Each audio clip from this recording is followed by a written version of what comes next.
नमस्कार मंडळी. मला ना एक कॉन्सेप्ट कळतच नाही, म्हणजे रोजच्या धकाधकीच्या जीवनातून वेळ काढून आपण फिरायला जातो ते रिलॅक्स करण्यासाठी. पण आपण जेव्हा फिरायला जातो तेव्हा तिथे आपली अजून धावपळ वाढते, कारण आपल्याला आहे त्या सुट्टीमध्ये तेवढी सगळी जागा फिरून घ्यायची असते. असंच काहीसं आमच्या सोबत पण होतंय. जास्तीत जास्त शहर फिरता यावं म्हणून सकाळी सकाळी लवकर उठलो, तयारी केली आणि माझ्या नेहमीच्या सवयीप्रमाणे इकडेही मी पाणी पिण्यापासून माझा दिवस सुरू केला. आणि हे इकडे बघितलं का, आकाशामध्ये केवढे ढग दाटून आलेले आहेत. आज पण पाऊस पडतोय वाटतं. इकडे लवकर उठायचं टेन्शन, फिरायचं टेन्शन, आणि आता पाऊस पडतो की नाही त्याचं टेन्शन. फिरायला आलेल्या माणसाने एवढं टेन्शन घ्यायचं असतं का? जाऊ दे म्हटलं, खाली जाऊन मस्त पैकी अगोदर नाश्ता करूयात. आणि ऍज ऑलवेज खाली नाश्त्यामध्ये माझ्यासाठी फक्त ही फळं होती. आणि आज मी ट्राय केला होता हा सफरचंदाचा ज्यूस. कालच्या पायनॅपल ज्यूस पेक्षा तर बराच होता. आणि इकडे सचिननेही मला कंपनी देण्यासाठी नाश्त्यामध्ये फ्रुट्स घेतले होते. तुमच्यापैकी कुणी कधी काट्या चमच्याने फळं खाणारी मुलगी बघितलेली आहे का? नाही? अहो ही काय, इकडे मीच आहे ती. पटकन नाश्ता आटोपून हे आम्ही निघालो फिरण्यासाठी. आणि जसं की तुम्हाला सांगितलं की आज खूप ढगाळ वातावरण आहे, त्याच्यामुळे बीचवर गर्दी जरा कमीच होती आणि गर्दी जास्त होती ती या दुकानांमध्ये. नवऱ्याला म्हटलं चला आज आपण पण जरा दुकानांमध्ये शॉपिंग करूया.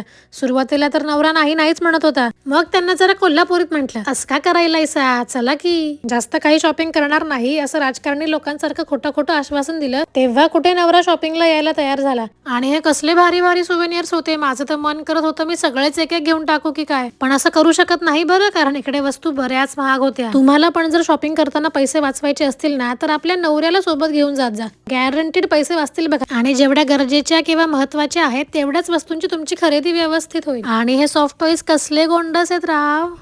Yes, okay. Receipt? Thank you. Bye.